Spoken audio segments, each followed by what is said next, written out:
There's fun and frolic there, Johnny. Oh, take me to the fair.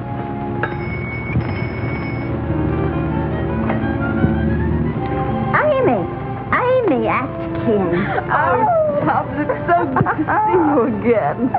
Oh, let's have a look at you, dearie. Oh, I'm all done in. Slow train. Gracious, what a mix-up. I got the kettle on. How does it feel to be back in London? Wonderful. Tubbs, this room hasn't changed a bit. I haven't done a thing to it. Not since you lived here with Tilly. Come now, Tubbs. You haven't done a thing to it since the Boer War. A spot of tea? Please. Here. Have a shot of rum. It'll keep the fog out. No, thanks. Tell me about Tilly. It was very sudden, wasn't it? Oh, just like that. She was planning to leave for America. She had her tickets and her passport and everything. All ready to sail tomorrow. And then she got the grip. And in 3 days, she was gone. Poor Tilly. What's become of her children? I have them here with me. They're asleep inside. You know, a landlady feels a kind of responsibility for things her tenant leaves behind. I know, Tubbs. May I see them? Oh, certainly. Come on. Come on.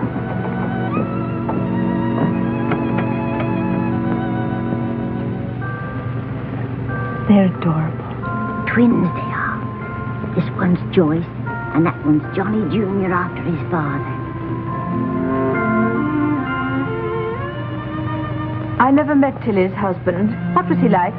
Oh, Johnny Gray wasn't like some of them Americans, boasting, bragging, and blowing like a tea kettle. She must have loved him very much, Tubbs. She did, and I couldn't blame her.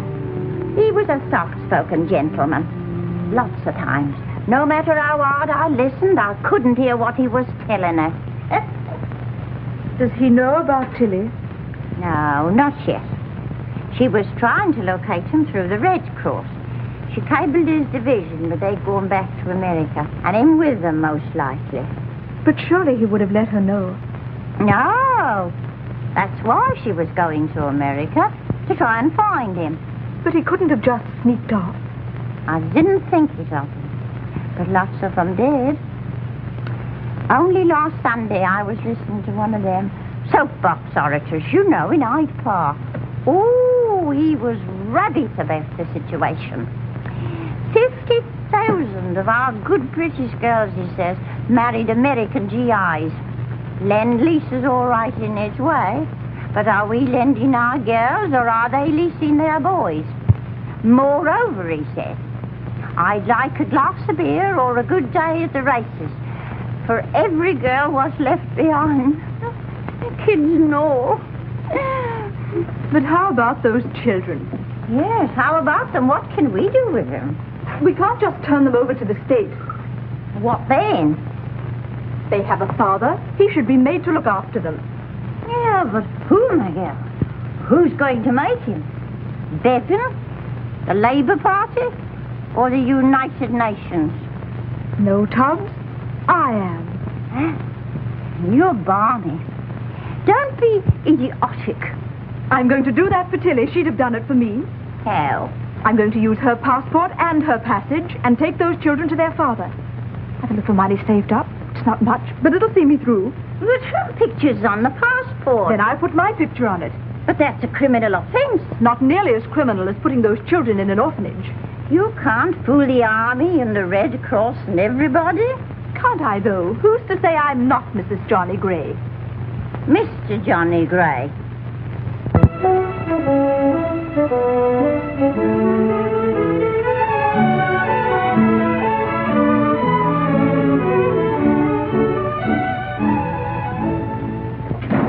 That sure is a beautiful library you doped out, Mr. Gray. What do you know about libraries, Frank? I'll bet you borrow all your books from your friends. We're sure gonna feel proud when that building is up. Well, you can tell your children you worked right alongside the man who built it.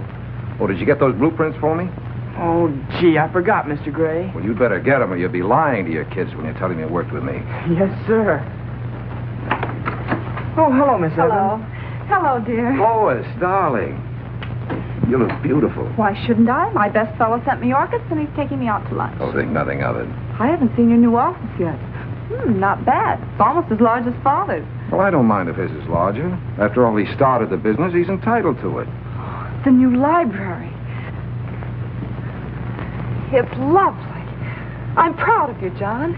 You're only out of uniform a year, and you've designed a new library. Thanks. If you want to belong, I'll get you a card. Sliding ceiling. That's perfect. Yes, you can read in the sunlight, and if you don't like the book, you can toss it through the roof. You have such wonderful ideas, John. You're the best one I ever had. Tell me, how do you account for your success, Mr. Gray? You mean with you or in business? Both. Well, I was born in this town with nothing in my pockets but my hands. Then one day I met a girl named Lois. That's where I decided to take my hands out of my pockets and put them to work. I got one around her shoulder and one under her chin. And she was such a weak character that when I asked her to marry me, she said yes. And that, my dear, is how I became the greatest success story of our time. Oh, you idiot. And if I don't run this business into the ground in 10 years, it won't be because I tried. Yes?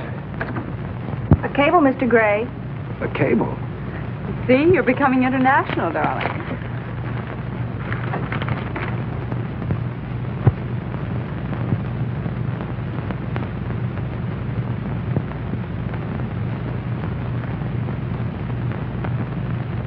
Anything wrong?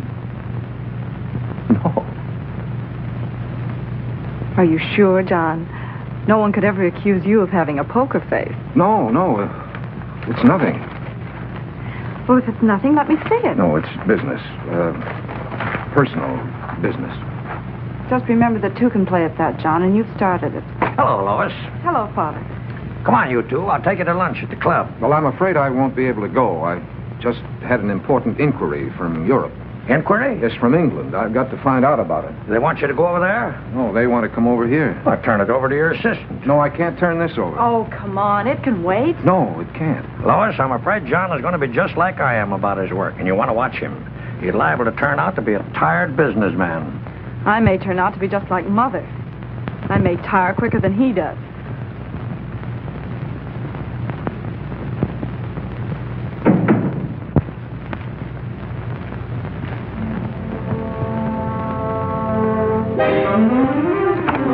Yes, Mr. Gray. Call Dr. Davies. Tell him I'm on my way over to his office. It's an emergency. Bob? Hello, John. How's the bridegroom? Don't look like an emergency case to me. Well, I am.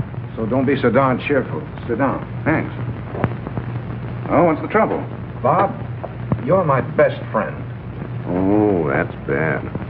Well, if you're putting it on a personal basis, I suppose I can't charge for the visit. What would you say if I told you I might have been married a couple of years ago? Yes. And you're afraid Lois might find out you're divorced? But I might not be divorced. Huh? Oh, I know it sounds complicated. That, my friend, is the understatement of the century. But what would you say? If you might have been married and might not have been divorced on Sunday at high noon, you might be a bigamist. I just got this cable from the Red Cross in London. Your wife, Tilly Gray, and family have sailed aboard the SS Argentina, American Red Cross. Wife and family? You didn't lose very much time. But I don't know this Tilly Gray. Tilly. Pretty name. I don't even know if I married her. You know, John Gray is a very common American name. There must have been thousands of them in the Army. Probably 100 in your division. Just tell the lady she's barking up the wrong Gray.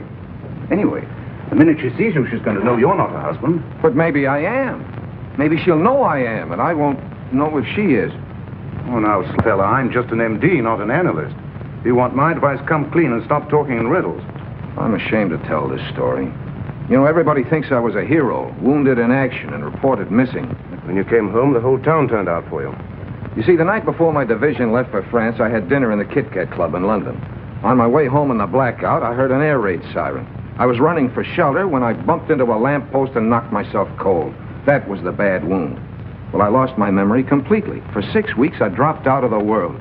That was the reported missing. Then I was picked up in a suburb of London and taken to the American hospital.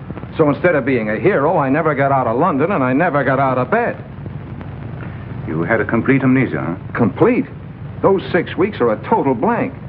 Bob, is it possible that while I was out of my mind, I got married? That's the time most people do it.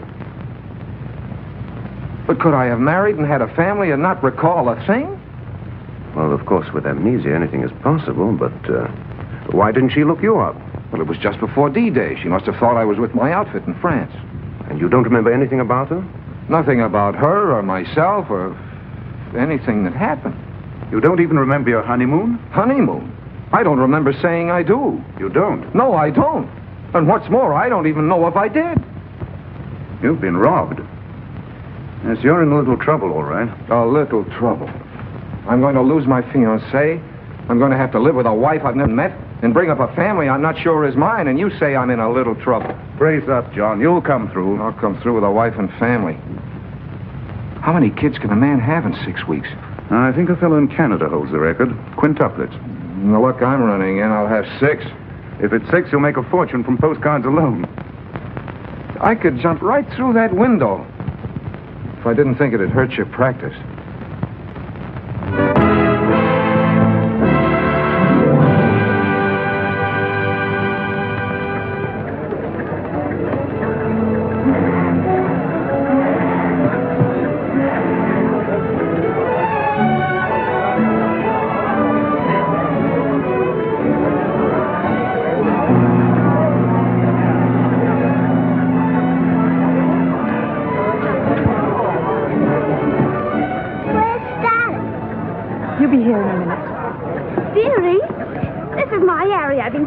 Mrs. Gray and I shared a bunk on the boat. How do you do?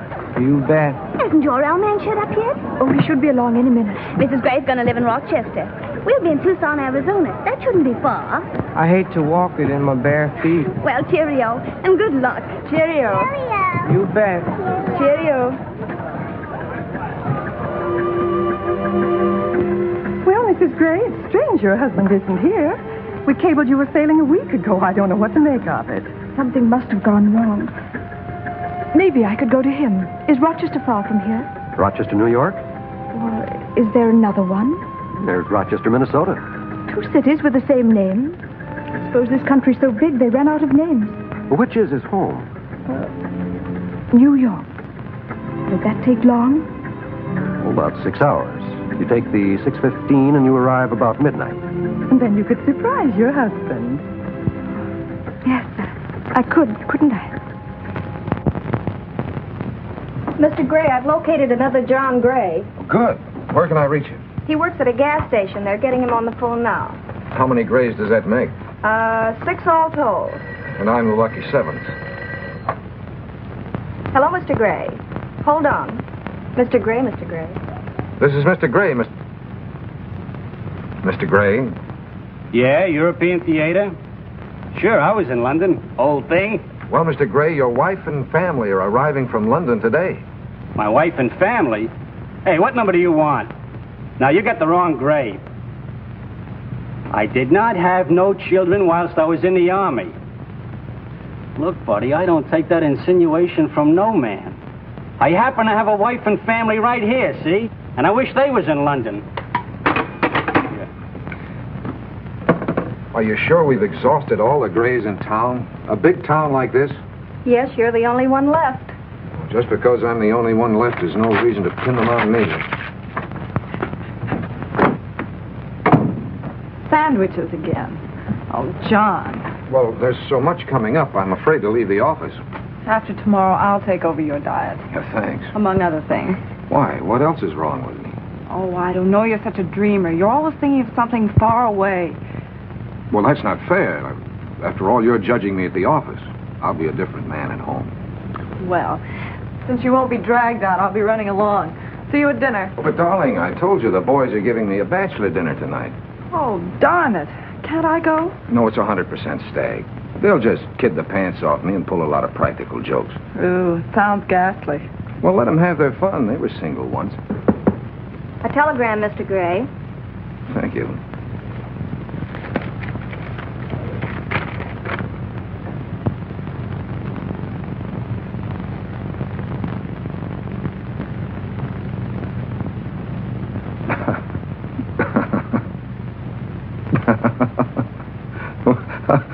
The boys.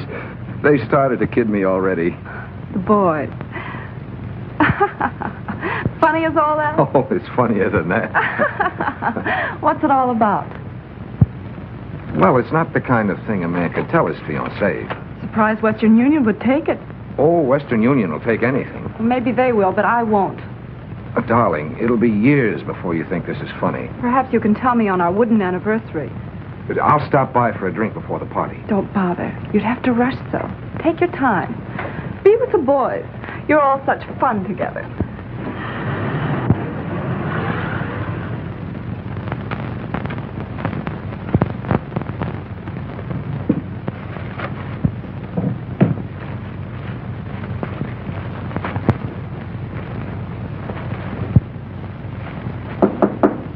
Come in. John? I'm in here, Bob.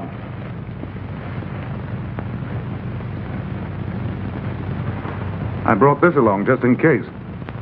I've got it all figured out. First of all, what's the most important thing? Postpone your wedding. No, I mean about the situation tonight. You've got to meet Tilly, my wild English bride. And your family. Her train arrives at 12:15. You can sneak away from the party and head her off at the station. Take her to the York Hotel. She'll like that. It sounds English. I called up and got a room in your name. Thanks, old man. That's very nice of you. Just use my name anytime. Thanks. Now, when you get back to the party, stand in the doorway and signal to me. If there's one kid, hold up one finger. Two kids, two fingers. And so on. And if there's a family resemblance, I mean, if they happen to look like me... I'll give you this. You have a Mr. John Gray staying here. Yes, madam. Suite 720. Well, this is Mrs. Gray and their children. You may go up to his suite if you like, and he can register for you later. Would you take those bags up to Mr. Gray's suite, please? Oh, no, really, I'd rather not quite yet. But why not? Well, I don't look presentable. I want to freshen up a little and... Well, the children, you know how it is. But you can bathe in his suite. But I'd rather not. Why don't I get a room and freshen up a little and give myself time to compose myself and fix the children properly? Well, if you'd rather. Mrs. Gray will take a room. I'll get it. Hello? Hello, are you there? Are you there? It's her. She. Ooh. Tilly. Yes? Put me through to Johnny Gray, please. This is he. Him. He. Where is she? Where are you? New York? No, I'm here in Rochester. At the station? No, here at the hotel. She's here at the hotel. You can't get a room in any hotel in the country, but she got one. Oh, they'll do anything for you here. Appointed you weren't at the boat to meet us. I was sick. I couldn't make it. You're not well? Oh, how beastly for you. I'm so sorry. We missed our train and the Red Cross put us on a plane. Our first flight. The children loved it. How many, in your party? Are you joking? No, I'm not joking. How many children did you bring with you? Just Joyce and Johnny Jr. Would you like to talk to them? Can they talk? Of course. Here, darling, say hello to Daddy. Are you there, Daddy? I'm Johnny. When he comes to see us, Daddy? Well, soon, Johnny. Hold on, I'll send you a big kiss. Here you are, Joe. Speak to Daddy. Are you there, Daddy? I'm Joyce. When you come to see us, I send you a big kiss. Hold on.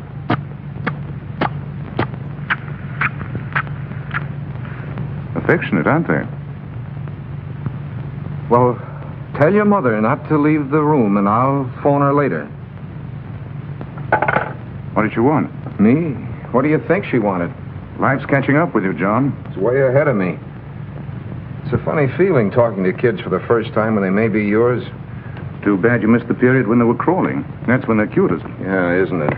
What are you going to tell Lois? Well, I can't tell her I got them for a wedding present. Nobody can deny. Were you looking for someone? Yes, Mr. John Gray. He asked me to wait in my room until he telephoned. But it's getting so late. Just a moment. I'll speak to the manager. The police department has been swamped with work since John Gray's engagement was announced. Women all over the city are lining up to sue him for a breach of promise. Now, John Gray, you're going to have to answer the charges of all these cast-off women. Riley, let them in. Come on, girls. Go and get her.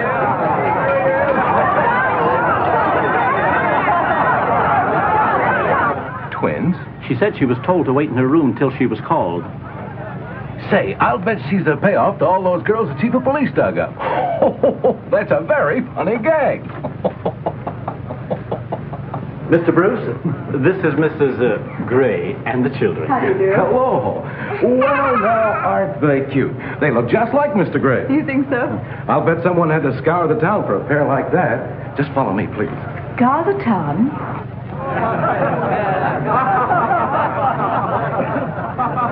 Now, there's your daddy, children. Just run up to him, throw your arms around him, and yell, Daddy. Do you think they should disturb him now? Oh, sure. Now's the time. The other act's finished. Act? Go ahead, kids. Now.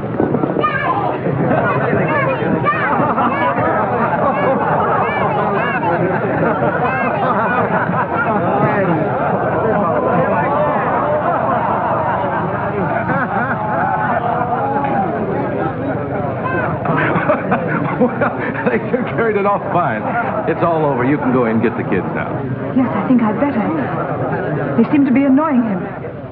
Don't you think it's bad taste? Just a gag. I'm the Toastmaster, Dr. Davies. This is Mr. Evans. How do you do? Good evening. And of course, you know this man, John Gray. As you say, of course. Hello. I suppose you want to put the children to bed. It's very late.